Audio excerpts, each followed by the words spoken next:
ত্রিবেণী গ্রামের শান্ত সন্ধ্যায় অজানা আতঙ্ক ছড়িয়ে পড়েছিল। গ্রামের শ্মশান নিয়ে বহু বছরের পুরনো গল্পগুলো কি শুধুই কল্পনা, নাকি সত্যি সেখানে কিছু লুকিয়ে আছে? সাহসী অরূপের কৌতূহল যখন তাকে নিয়ে গেল শ্মশানে, তখনই শুরু হলো এক ভয়ানক অভিশাপের ঘটনা। ঘটনাটি জানতে গল্পটি লাস্ট পর্যন্ত শুনুন। পশ্চিমবঙ্গের একটি ছোট্ট গ্রাম নাম ত্রিবেণী। গ্রামটি খুবই নিরিবিলি, যেখানে সন্ধ্যার পরে খুব বেশি লোকজন রাস্তায় দেখা যায় না, কারণ গ্রামের লোকেরা বিশ্বাস করেন যে ত্রিবেণীর শ্মশানে কিছু অদ্ভুত ঘটনা ঘটে। এই গল্পটি শুরু হয় গ্রামের যুবক অরূপের জীবনের একটি ঘটনাকে কেন্দ্র করে।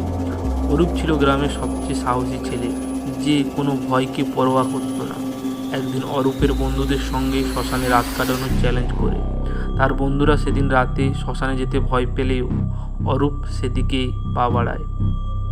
রাত বাড়তে লাগে আর অরূপ একা শ্মশানের গেটের সামনে দাঁড়িয়ে রইল। অন্ধকারের মধ্যে শ্মশানটা যেন কোনো এক ভয়ঙ্কর দানবের মতো লাগছিল। অরূপের মনে সাহস থাকলেও সেই রাতে তার হৃদয়ে এক অজানা আতঙ্ক বাসা বাঁধল। সে গেটটা খুলে শ্মশানে ঢুকল। চারদিকে গভীর নিস্তব্ধতা, শুধু মাঝে মাঝে শেয়ালের ডাক শোনা যাচ্ছে। অরূপ একটু খুঁজতে খুঁজতে একটা পুরনো শিব মন্দিরের সামনে এসে দাঁড়ালো। সেই মন্দিরটাকে নিয়ে অনেক গল্প প্রচলিত আছে। বলা হয় সেই মন্দিরটা এক অভিশপ্ত পিশাচের বাসা। মন্দিরের সামনে একটা পুরনো তান্ত্রিকের মূর্তি দেখা গেল। মূর্তির পাশে কিছু মুছে যাওয়া শ্লোক খোদাই করা ছিল। অরূপ সেই মূর্তিটার দিকে তাকিয়ে হঠাৎ অদ্ভুতভাবে শীতলতা অনুভব করতে লাগলো। তখনই হঠাৎ করে একটা প্রবল বাতাস বইতে শুরু করলো, আর তার চারপাশে সব কিছু কেমন যেন অদ্ভুত হয়ে গেল। অরূপ বুঝল সে এখন ভিন্ন জগতে প্রবেশ করেছে। তার চারপাশে অদ্ভুত আওয়াজ, ভয়ানক ছায়া আর কিছু দেখতে না পাওয়া জীবের উপস্থিতি টের পেল। তার মনে হলো যেন কেউ তাকে ডাকছে, অরূপ ফিরে যাও, এই জায়গাটা তোমার নয়। কিন্তু তার সাহস তাকে এগিয়ে নিয়ে গেল। হঠাৎ করে এক বৃদ্ধ ছায়া তার সামনে এসে দাঁড়ায়। সেই ছায়ামূর্তিটা অরূপকে বলল, তুই এখানে কি খুঁজতে এসেছিস? এই শ্মশান অভিশাপ তোর জীবনের সঙ্গী হয়ে যাবে। অরূপ কেঁপে উঠল। সে বৃদ্ধকে জিজ্ঞেস করে, আপনি কে? বৃদ্ধ হাসল, আমি এই শ্মশানের রক্ষক।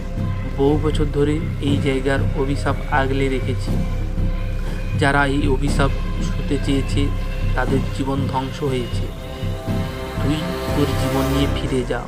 কিন্তু অরূপ বৃদ্ধের কথা না শুনে সে মন্দিরের ভিতরে প্রবেশ করলো। ভেতরে ছিল একটা পুরনো কঙ্কাল আর তার পাশে কিছু অজানা লকেট। তখনই সেই বৃদ্ধের ছায়া অরূপের উপরে ঝাঁপিয়ে পড়ল। অরূপের মনে হলো তার শরীরটা শক্তিহীন হয়ে পড়েছে, আর কিছুক্ষণের মধ্যেই তার চেতনা হারিয়ে গেল। পরের দিন সকালে গ্রামবাসীরা অরূপকে শ্মশানের বাইরে অজ্ঞান অবস্থায় পড়ে থাকতে দেখে। তাকে বাড়ি নিয়ে আসা হয়, কিন্তু সে আর স্বাভাবিক পরিস্থিতিতে ফিরে আসতে পারে না।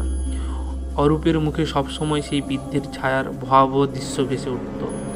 কিছুদিনের মধ্যেই অরূপের মানসিক ভারসাম্য হারিয়ে ফেলল, আর তারপর হঠাৎ একদিন তার মৃত্যু হলো। অরূপের মৃত্যুর পর গ্রামের মানুষজন আরও বেশি আতঙ্কিত হয়ে পড়ল। তারা শ্মশানকে এড়িয়ে চলার চেষ্টা করে এবং গ্রামের প্রবীণরা নতুন প্রজন্মকে সেই শ্মশানের কাছাকাছি না যাওয়ার জন্য সতর্ক করতে থাকে। কিন্তু সময়ের সাথে সাথে সেই ঘটনাগুলো কেবল গল্প হয়ে রয়ে যায়। নতুন প্রজন্ম ধীরে ধীরে সেই ভয়কে গুরুত্ব দিতে লাগলো না। অরূপের মৃত্যুর কয়েক বছর পর গ্রামের একদল তরুণ, যারা গ্রামের বাইরে শহরে পড়াশোনা করতে গিয়েছিল, ছুটিতে ফিরে আসে। তাদের মধ্যে অন্যতম ছিল সুমিত, যিনি গ্রামের কুসংস্কারের প্রতি একেবারেই বিশ্বাস করতেন না। তার কাছে এগুলো ছিল শুধু পুরনো দিনের মিথ্যে গল্প। সুমিত তার বন্ধুদের নিয়ে ঠিক করে তারা শ্মশানের সত্যটা যাচাই করবে। তারা কেউই অতীতের ঘটনা সম্পর্কে খুব একটা জানতো না, এবং যারা জানতো তারা সেটাকে গুরুত্ব দেয়নি। তাই এক রাতে তারা শ্মশানের প্রবেশ করার পরিকল্পনা করে।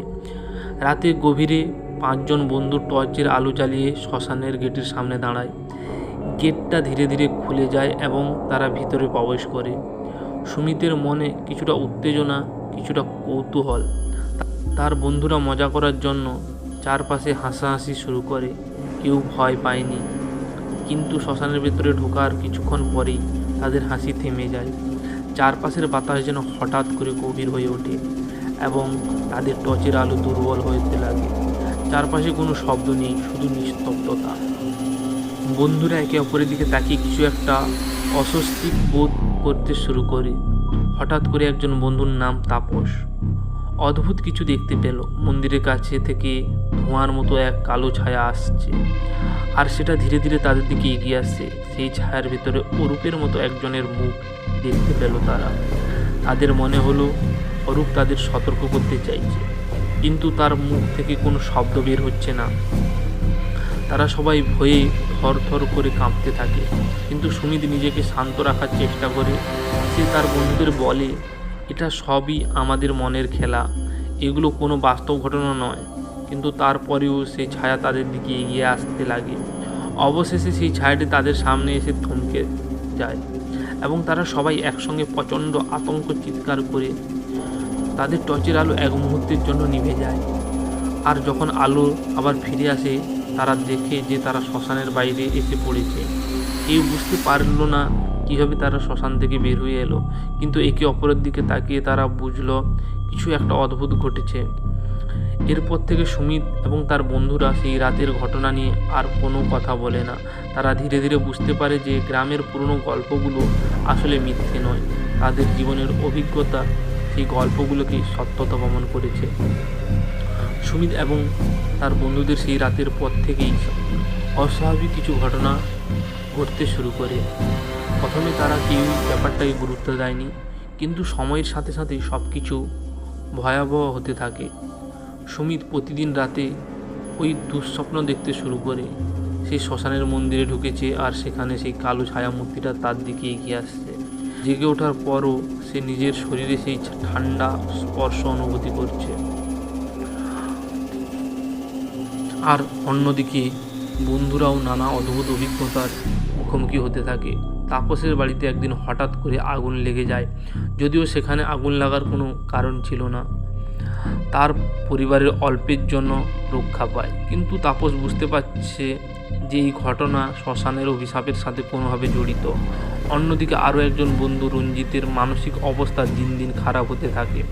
সে সবসময় মনে করতে থাকে যেন কেউ তাকে অনুসরণ করছে, তার ছায়ার মধ্যে কেউ লুকিয়ে আছে। গ্রামের প্রবীণদের পরামর্শে সুমিত এবং তার বন্ধুরা অবশেষে একজন তান্ত্রিকের শরণাপন্ন হয়। সেই তান্ত্রিক গ্রামে বহুদিন ধরে মানুষের সমস্যা সমাধান করে আসছে।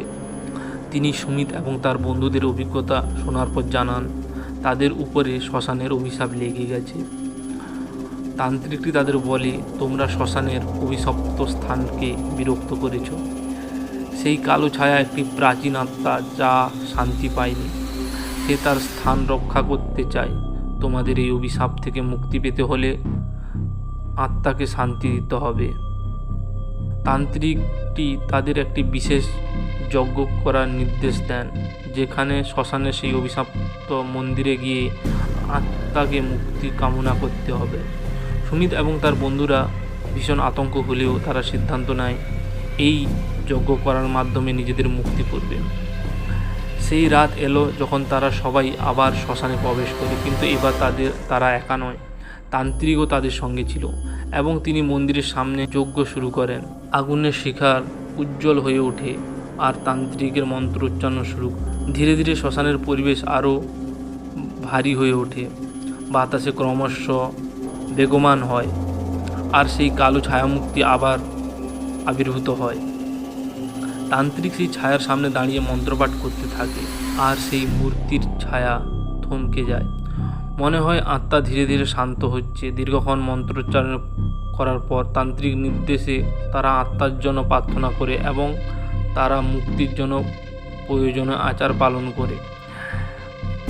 একটি প্রবল ঝড়ের মতো কিছু মুহূর্তের জন্য তাদের ঘিরে আসে এবং তারপর সব কিছু স্থির হয়ে যায়। শ্মশান আবারও সেই গভীর নিস্তব্ধতায় ডুবে যায়। তান্ত্রিক ঘোষণা করেন যে আত্মা এখন শান্তি হয়েছে আর অভিশাপ উঠে গেছে। ত্রিবেণী গ্রামের জীবন কিছুটা স্বাভাবিক হয়ে আসতে শুরু করে, কিন্তু অভিশাপের ছায়া যে পুরোপুরি মুছে যায়নি সেটা গ্রামের মানুষরা টের পেতে শুরু করেন কিছুদিনের মধ্যেই। শ্মশানের সেই প্রাচীন আত্মার শান্তি হলেও গ্রামের বাতাসে যেন এক অজানা ভয় এবং অশান্তি রয়েই গেছে। সুমিত এবং তার বন্ধুরা মনে করেছিল তান্ত্রিকের যজ্ঞ তাদের মুক্তি দিয়েছে। তারা নিজেদের জীবনে আবার স্বাভাবিক করার চেষ্টা করে, কিন্তু রাতের বেলা যখন তারা একা থাকে তখন মনে হয় কেউ যেন তাদের দিকে তাকিয়ে আছে। ঘরের কোণ থেকে অজানা ছায়া কিংবা বাতাসে এক অদ্ভুত শীতলতা, স্পর্শ, এইসব কিছুই তাদের স্বাভাবিক জীবনে ফিরে আসতে দেয় না। একদিন সুমিতের বাড়িতে একটা অদ্ভুত ঘটনা ঘটে। তার ছোট ভাই আয়ন রাতে হঠাৎ ঘুম থেকে চিৎকার করে ওঠে। তার চিৎকার শুনে পরিবারের সবাই দৌড়ে তার ঘরে যায়। সেখানে গিয়ে তারা দেখে আয়নের সারা শরীর ঘামে ভিজে গেছে আর সে ভয়ে কাঁপছে। সুমিত তাকে জিজ্ঞেস করে, তোর কি হয়েছে? অয়ন স্পষ্টভাবে বলে, আমি স্বপ্ন দেখলাম, এক কালো ছায়া আমাকে শ্মশানের দিকে টেনে নিয়ে যাচ্ছে। সে বলছে আমি তার ঘরে ঢুকেছি আর এখন সে আমাকে ছাড়বে না। সুমিত অবাক হয়ে যায়। সে তার ভাইকে কখনো শ্মশানের ঘটনার কথা বলেনি, কিন্তু তবুও সেই একই কালো ছায়ার উপস্থিতি তার ভাইয়ের স্বপ্নে চলে এসেছে। সুমিত বুঝতে পারে সেই আত্মা এখনও তাদের পরিবারের সাথে লেগে গেছে। গ্রামের অন্য মানুষজনের কাছেও ধীরে ধীরে অদ্ভুত ঘটনা ঘটতে থাকে। শ্মশানের চারপাশে হঠাৎ করে অস্বাভাবিক মৃত্যু এবং অসুস্থতা দেখা দিতে শুরু করে। মানুষজন অন্ধকার পড়ার সাথে সাথে ঘরের দরজা বন্ধ করে রাখতে শুরু করে। সবাই বিশ্বাস করতে থাকে যে শ্মশানের অভিশাপ পুরোপুরি যায়নি, বরং অন্যভাবে ফিরে এসেছে। অবশেষে সুমিত সিদ্ধান্ত নেয় যে তারা আবার তান্ত্রিকের কাছে যেতে হবে। সে তার বন্ধুদের সাথে নিয়ে তান্ত্রিকের কাছে পৌঁছায়। তান্ত্রিক তাদের দেখে চিন্তিত হয়ে পড়ে এবং বলে, তোমাদের প্রাচীন আত্মা মুক্তি পেয়েছে ঠিকই, কিন্তু শ্মশানটা এখন অভিশপ্ত রয়ে গেছে। সেই জায়গায় কিছু অশুভ শক্তি আছে যেটা এখনও সক্রিয়। তান্ত্রিক এই সমস্যার সমাধান করতে আরও গভীর আচার এবং তন্ত্রমন্ত্র প্রয়োজনীয়তা অনুভব করেন। তিনি সুমিত এবং তার বন্ধুদের সাথে আরও কয়েকজন গ্রামবাসীকে নিয়ে আবার শ্মশানে যাওয়ার পরিকল্পনা করেন। এবার তিনি জানান, শুধু আত্মার মুক্তি দিলে হবে না, পুরো শ্মশানকে পবিত্র করতে হবে। সেই রাতে গ্রামবাসীদের সাথে নিয়ে তান্ত্রিক শ্মশানে একটি বড় যজ্ঞ আয়োজন করেন। তিনি পূর্ণ আচার অনুষ্ঠানের মধ্যে শ্মশানের অভিশাপকে সম্পূর্ণরূপে মুছে ফেলার চেষ্টা করেন। মন্ত্রপাঠের সাথে সাথে শ্মশানের ভেতরে একটা প্রবল শক্তি সম্পন্ন অনুভূতি হয়, যে সব কিছু এক মুহূর্তের জন্য থেমে যায়। হঠাৎ করে কালো ছায়া আবারও আবির্ভূত হয়। এবার সেটা আরও ভয়ঙ্কর শক্তিশালী। তান্ত্রিকের মন্ত্রপাঠের সাথে লড়াই শুরু হয়। দীর্ঘক্ষণ ধরে চলতে থাকা সেই যজ্ঞর পর অবশেষে কালো ছায়া ধীরে ধীরে মিলিয়ে যেতে থাকে এবং শ্মশানের বাতাসে এক শান্তির পরশ বয়ে যায়। তান্ত্রিক ঘোষণা করেন, অভিশাপ এবার সম্পূর্ণ নষ্ট হয়েছে, এই শ্মশান এখন পবিত্র। গ্রামবাসীরা তার কথা শুনে স্বস্তির নিঃশ্বাস ফেলে। তারা এবার বিশ্বাস করে যে তাদের জীবন আবার স্বাভাবিক হবে।